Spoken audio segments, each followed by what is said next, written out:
Le président ukrainien Volodymyr Zelensky a réclamé mardi à la communauté internationale un effort financier pour couvrir un déficit budgétaire de 38 milliards de dollars prévu l'an prochain en raison de l'invasion russe de l'Ukraine, où les combats font toujours rage à Bakhmout.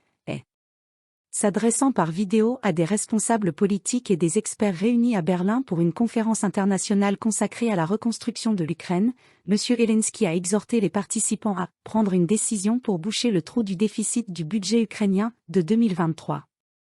C'est une somme très importante de 38 milliards de dollars, ce sont les salaires des enseignants, des médecins, ce sont les prestations sociales, les retraites, a-t-il insisté. À l'ouverture de la réunion, le chancelier allemand Olaf Scholz a appelé à « commencer maintenant » cette reconstruction, estimant qu'il s'agissait de « rien de moins que de créer un nouveau plan Marshall pour le XXIe siècle ». La présidente de la Commission européenne, Ursula von der Leyen, également présente à cette conférence, a de son côté jugé stupéfiante l'ampleur des destructions en Ukraine.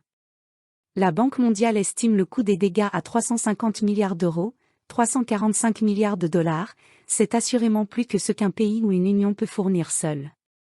Nous avons besoin de tout le monde sur le pont, a-t-elle dit.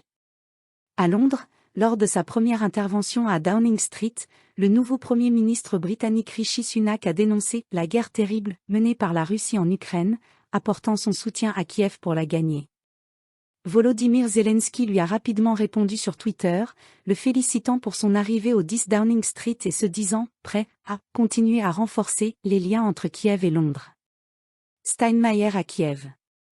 La conférence à Berlin a débuté au moment même où le président allemand Frank-Walter Steinmeier arrivait à Kiev, pour sa première visite en Ukraine.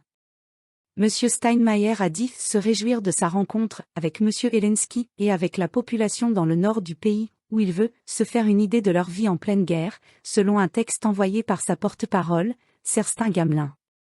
Avant de rencontrer son homologue ukrainien, le président allemand devait se rendre dans la petite ville de Koryukivka, dans le nord du pays près de la frontière bélarusse, qui avait été occupée par les troupes russes. La visite de M. Steinmeier, initialement prévue à Kiev il y a une semaine, avait été annulée pour des raisons de sécurité. En effet, depuis le 10 octobre, la capitale ukrainienne a été, pour la première fois depuis des mois, bombardée par des missiles et des drones kamikazes russes de fabrication iranienne qui ont visé essentiellement des infrastructures énergétiques et fait une dizaine de morts.